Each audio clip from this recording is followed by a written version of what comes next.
If it's true what they say, that it's about the journey, not the destination, then author Dan Rubinstein has some advice for all of us. Walk. In his new book, he ventures out across the globe to explore the power of traveling by foot and reports back with a path to a better world. Dan Rubinstein joins us now to talk about his book, Born to Walk, The Transformative Power of a Pedestrian Act. Welcome. Thank you, Nan. I really like reading this book. So we're going to talk to you the next half hour about the health and the socioeconomic benefits of walking. But first, I want to talk to you about the subtitle, The Transformative Power of a Pedestrian Act. Why is walking more than just a matter of getting from one point to the next point? To answer that question, I think it's helpful to kind of go back to the very beginning and to look at our very origin as a species. So when human beings became bipedal creatures, when we began standing up and walking on two legs, that had a tremendous impact on the development of our bodies. We're not particularly fast or strong creatures, but we have this incredibly energy efficient gait that gave us stamina, and that stamina allowed us to survive and thrive as a species. And at the same time as our bodies were developing in tandem with bipedalism, our minds were growing in leaps and bounds as well. So our ability to reason, our ability to think creatively developed hand in hand with walking, or I guess foot in foot with walking. Why are the two connected? The two are connected because as we began to walk around, we began to see things and we began to get bombarded by all the stimuli. And the combination of what we were seeing as we walked, your perspective literally changes with each step. So the combination of all this new stimuli hitting the things that are already in your brain led to divergent thinking, led to deeper thinking, and it led to our brains kind of developing in this very fundamental way. Two of our most definitive attributes as a species are the fact that we walk around and the fact that we think more broadly and more deeply than other animals. So walking is central to who we are. And then in the blink of an eye in evolutionary terms, we stopped walking. We settled in cities, we sat down, so you spend your day sitting at your desk, then you sit in your car, and then you drive home and you watch TV and you sit on the couch. So going from a largely walking mobile being to a sedentary creature has all sorts of health implications. I mean, you look at things like obesity, diabetes, you look at ADHD, anxiety, depression. These are rampant across a lot of sedentary societies. So returning to walking can make us feel better. It's a central part of who we are. We've gone away from it, and I think we need to get back to it. We're going to talk more about some of those things, but when you started to write the book, you were going through something. Personally. When you decided to write it, what were you going through? I was working as a magazine editor. I was one of those guys sitting at his desk all day. And it was a really dysfunctional work environment. I had a lot of difficulty with the ethical kind of viewpoint of the organization I worked for. And the way I dealt with that stress was by leaving the office, was by going running at lunch. And I would go for a half hour, a couple times a week. Felt great when I left the office, but I came back and I was still dealing with the stress. So I started running longer and longer and more frequently. And by the end, I was running 5 days a week and running an hour and a half each day. Felt great when I was gone, but then I blew up my knee. I tore the meniscus from running too much, and I had to find sort of another form of stress relief. So I started to walk, and walking provided some of the same benefits. I was feeling better, I was outside, I was getting fresh air, I was getting a different perspective. And then when I came back to my desk, when I was back in the office, it seemed that every day I would come across a new news article or academic study online that was speaking to the benefits of walking. And it just emerged as what was working for me could have broader sort of implications or benefits across society. And what are some of those benefits? So the book is divided into thematic chapters. And I look at the physical health properties of walking, the mental health properties, but also more broadly social cohesion, the ability for walking to kind of sow the seeds of connection between people. There are economic benefits to walking, there are spiritual benefits, there are creative benefits, there are even political benefits in terms of helping people engage in political discourse and political connections. So I consciously, as a journalist who's not always comfortable writing about myself, found people and spent time with people who embody these ideas, who embody these themes, whose work revolves around these ideas. If I can really briefly talk about one of them, kind of the central narrative device I use and the main journey was a walk with an Aboriginal group led by a doctor from Quebec. His name is Stanley Volant. He's the first Aboriginal surgeon from Quebec. And he's now nearing the end of a 6-year, 6,000 kilometer series of walks between First Nations communities in Eastern Canada. And these are group walks for several hundred kilometers with dozens of people. And he basically gets people who are dealing with a lot of challenges and struggles in their lives and encourages them to go on these journeys. And they're exercising, they're living cleanly, and they're coming to understand that the path to healing, the path to change, the path to empowerment is not easy, it's not simple, it's not quick, but you can accomplish this transformation one step at a time. And that idea came across in many places and many ideas, but it was probably most profound in the experience with Dr. Vallon. I'm glad you brought that up because we talked a little bit about the physical benefits of walking. What are some of the mental benefits to walking? A lot of the mental benefits of walking are linked to nature and time outside as well. So in addition to becoming more sedentary, we've largely disconnected ourselves from the natural world. And nature provides tremendous therapeutic properties.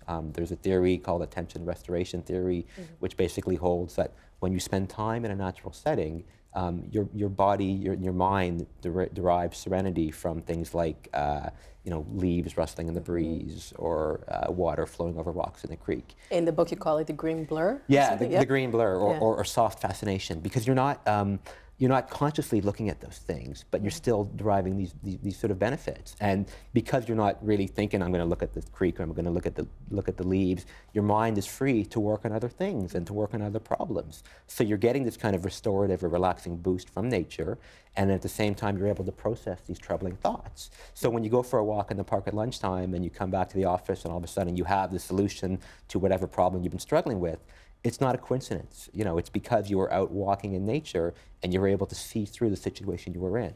And there's some really interesting clinical research underway. I spent some time in Glasgow, Scotland, which is a city with a lot of socioeconomic problems. I spent some time with an epidemiologist there, a guy named Rich Mitchell. And he's basically, through a series of studies, proving that walking can alleviate the impacts of depression. It can reduce stress. You can measure stress quite accurately by having people spit in a test tube. You look at the amount of the hormone cortisol in there, right? So they can show that when you improve trails and urban green space, when you encourage people to get out into the urban green space, they're going to be less stressed. And do you think walking is just part of the solution, or is it do you need medication, or can walking actually help people? I think with just walking itself. Yeah, I mean, it's one of many different approaches, and it's a combination of the environment you're walking in and the activity you're doing, and obviously medical intervention and pharmaceutical intervention is important in dealing with a range of mental illnesses and conditions. But walking can be effective, it can be cost effective, it can be accessible and almost universal. And it's also, I mean, you think the biggest sort of impact on mental and physical health disparity is socioeconomic status. And some of Dr. Mitchell's studies show that when you invest in walking interventions, when you get people out and moving in an urban green space, you overcome some of that socioeconomic stratification. Because everybody has access to the space. Yeah. It doesn't matter what your background is. Absolutely, and the benefits are actually more pronounced, and this is quantified, they're more pronounced for people at the lower end of the socioeconomic spectrum. So when you get people dealing with socioeconomic challenges out walking, they're going to be stronger, they're going to be healthier, and you can justify these investments because, if you look at needing clinical interventions to deal with some of these modern day epidemics, both mental and physical, our healthcare system can't really handle this. I mean, people are getting older, people are getting sicker, publicly funded healthcare is struggling with this. So if you invest in more preventative lifestyle interventions, including walking, you're going to actually make people healthier and cut some of the other costs. Well, it's interesting you say that because in the book, you write about a program run by ex-Marine for veterans returning home from Iraq and Afghanistan that incorporates walking. Can you tell us more about that? Yeah, so the program is called Warrior Hike. It was started by a guy named Sean Gobin, who had fought in Iraq and Afghanistan with the U.S. military. And when he came home, he and a friend, another soldier, ex-soldier, thru-hiked the Appalachian Trail. And they spent 5 or 6 months walking over mountains and heavy packs and through deep snow in the springtime. And they did it as a way to kind of reintegrate to society. And they didn't have PTSD, but they felt stronger physically and mentally as a result of going through this experience. When they went into towns on the trail, they were doing it as a fundraiser, so they stopped at sort of Legion posts in towns, and they met with such generosity and support from Vietnam vets and people in these small towns that they wanted to keep this program going. So Warrior Hike essentially takes U.S. veterans with PTSD and sends them on these long distance hikes. And you know, a lot of vets come back, and because they're struggling so much, they turn to drugs and alcohol. These hikes, you're living cleanly, you're getting exercise, you know, you're getting into physical shape, you regain the sense of camaraderie, which was such an essential part of the military experience. You get the green blur because you're out in nature, and you also come to see that, as I mentioned earlier, the path to healing, to reintegration is not easy and it's not quick, but you know, you can walk a 6-month journey one step at a time. You can get from Georgia to Maine one step at a time, and they come to see that if they put in the effort, they can, you know, they can, and That's it's a cliche, far. but Georgia they can. to Maine is far. Yeah, it's 6 months, and they do it. And the first guy to actually through hike the route that became the Appalachian Trail in the 1940s was a World War II vet named Earl Schaefer, and he did it to, as he said, to walk off the sights and sounds of battle. So the Appalachian Trail has this rich history of helping soldiers kind of come to terms with who they are. And Warrior Hike is spread more widely, so it incorporates other trails like the Pacific Crest Trail in the west and the Continental Divide Trail. And it's also going more broadly beyond soldiers as a way to help first responders, police and fire people deal with PTSD and other trauma. You went to Philadelphia, and you followed around some of the police that were doing foot patrols. What did you see there? I spent a couple days in a police district in Philadelphia. It's called the 22nd District. It's about 4 square miles. And I was there in 2014 or 13, but in 2012, there were 35 murders there. It's the murder capital in what's a pretty violent city. Foot patrol has largely been seen in the 70s and 80s and 90s as, you know, people got the illusion or impression of safety, but it didn't actually reduce crime. So what they did in Philadelphia, because they were so desperate to deal with this violent crime, was they used, you know, modern day sophisticated GIS data to target high crime hotspots, but to have officers walking there as opposed to driving there. So you have the same officers walking the same streets shift after shift. And they found that this did in fact reduce crime, so it sort of overcame conventional policing thinking. But it also— Why would that shift if they were walking versus driving there? They were able to get to know people and to understand the rhythms of the neighborhood. And they were able to develop trust and sort of deeper bonds with people there. So a lot of policing interactions, you know, when they're kind of mediated by a car, officer squeals to a halt, inside a car, jumps out. It's a stressful situation. It's not a very positive encounter. So you have this gulf or this gap between police and the citizens they serve. By getting officers out on foot walking around, people in neighborhoods, even high crime neighborhoods like the 22nd District, come to see police officers as human beings who are there truly to serve and protect. But perhaps more important, police officers come to see that most of the people are good, even in a really bad part of town. So they come to know each other and trust each other. And they know that, you know, that person sitting in the corner might be an alcoholic and might have some struggles in their life, but they're not causing any crimes. That's the person you have to watch out for.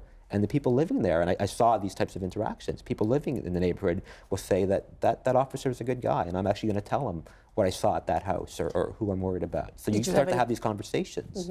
So they get to know the people more one-on-one instead Absolutely. of just... And a lot of that is just casual interaction, just walking around, and as they described it to me, understanding the rhythms of the neighborhood.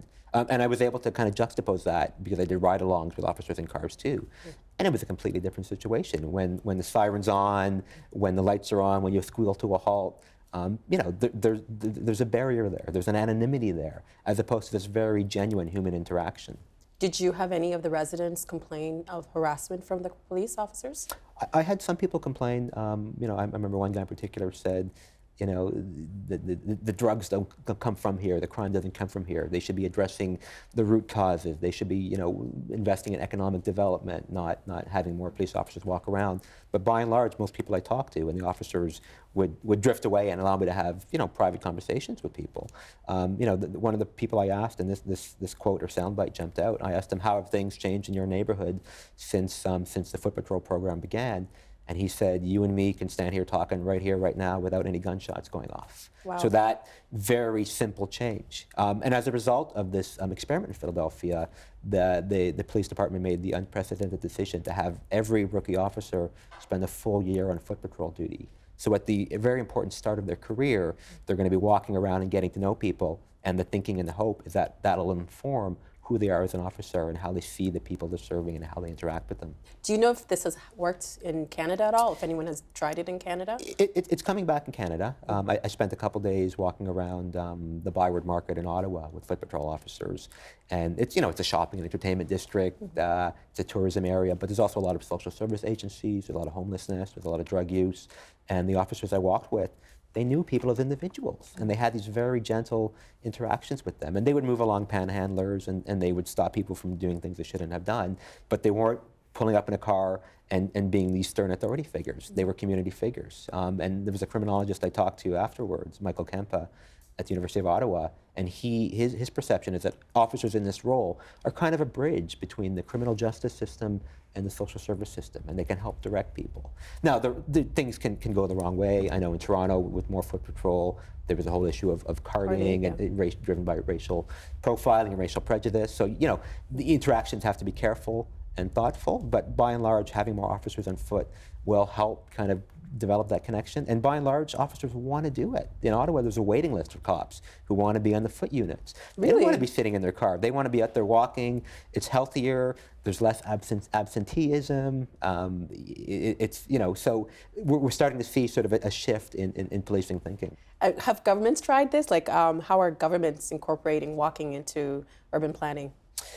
Cities, so, you're seeing this kind of pendulum shift in policing and in individuals, and cities are realizing it too.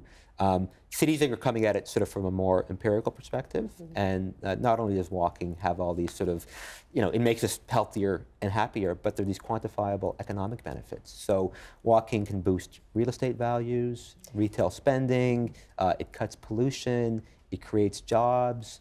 So cities that are, dealing with issues like gridlock, which is really costly, dealing with crime, dealing with pollution, are saying we need to make developments more walkable. For real estate, you mentioned real estate. Why is walkability becoming so popular? It's coming from both ends of the demographic spectrum. So you have baby boomers, a lot of them, many of whom live in suburbs. Their kids grow up and move on. They have these big empty houses. They don't want to sit in a big empty house. They want to be engaged and active. Their eyesight's fading, so they can't drive as much. They want to be in the urban core. And at the same time, you're seeing millennials, and there's some great data in the US that shows that people in their 20s and early 30s are driving less than people in their age group did a generation ago. And it's the first time since the 1940s and 50s that young people are starting to drive less.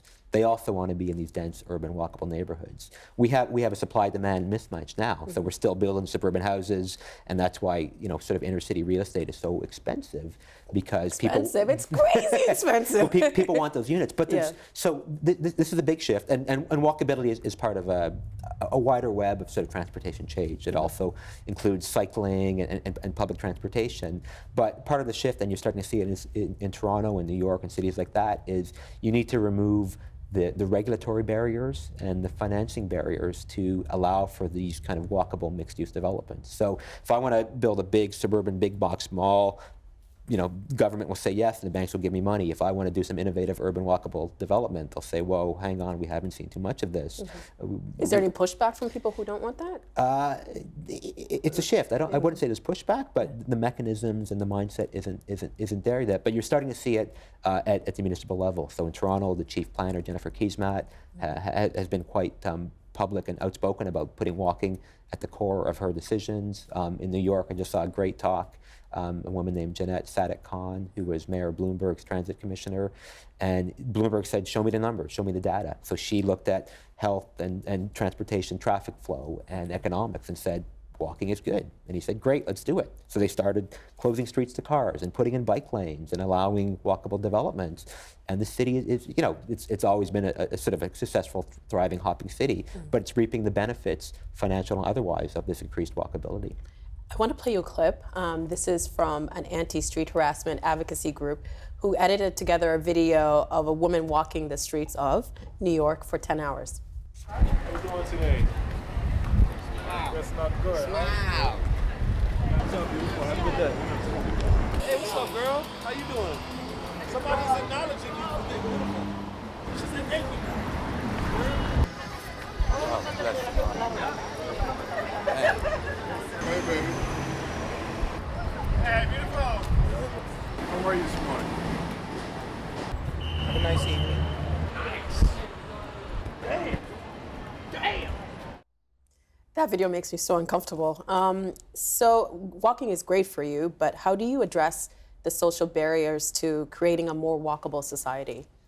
It's a really good question. I mean, I'm a man and I'm able-bodied, so there's certain factors that don't affect me personally, but I think that, I mean, and as much as I think walking is a way to address so many social problems, I think sexism and misogyny, I don't think walking can fix them right away. So there's other work in other areas and other changes that have to happen so a woman doesn't get harassed like that while walking around. But when we consider walking and walkability, we have to think about our most vulnerable citizens. So you think about the young, the elderly, people living in poverty, new Canadians, women as well, and you have to make walking safe and accessible for everybody.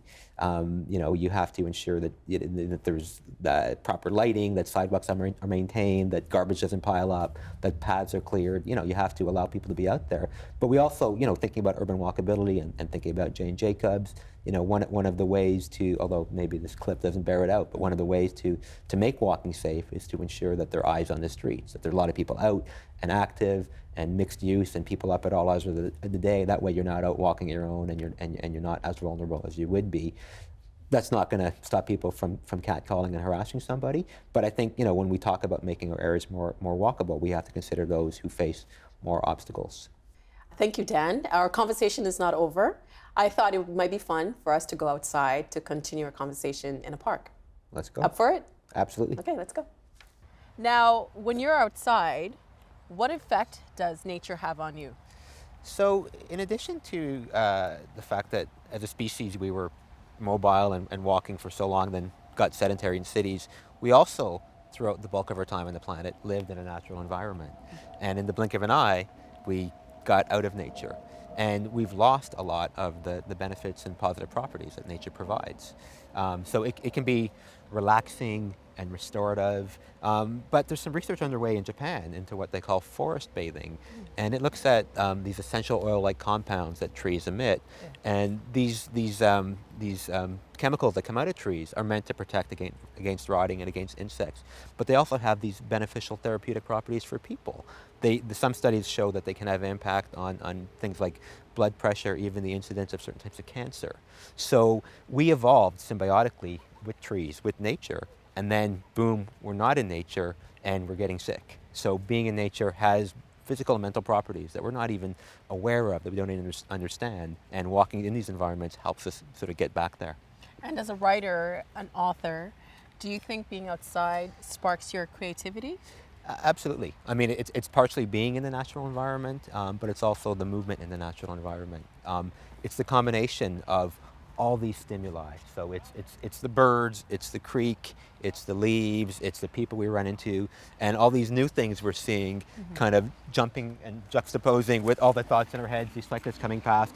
That gives us new ideas, new perspectives, and that's what sparks creativity. There's been some really cool research in the States that sends people on these long distance hikes in the desert and has them do all these creative reasoning tests before, during, and after, and the numbers show that people are more creative after they go for a walk. So it's not just something in our heads, it's actually a scientific phenomenon. And one thing I found out reading your book that I didn't even know about, some CEOs, some pretty famous CEOs, do meetings in nature?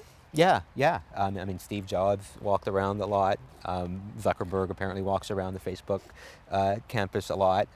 But that practice is becoming more normal, I think, and this sort of a phenomenon of walking meetings is starting to emerge. So, you're working on a project with a bunch of colleagues. Instead of sitting around the table checking your BlackBerry every 3 minutes, you put the device down, you go outside, you walk, and you talk, and you benefit from the activity, from the nature, from the creativity, and you might have some incredible ideas for whatever project it is you're working on. It takes a kind of a shifting corporate mindset to be more open to those types of things, but we're starting to see it. Now, you mentioned the BlackBerry.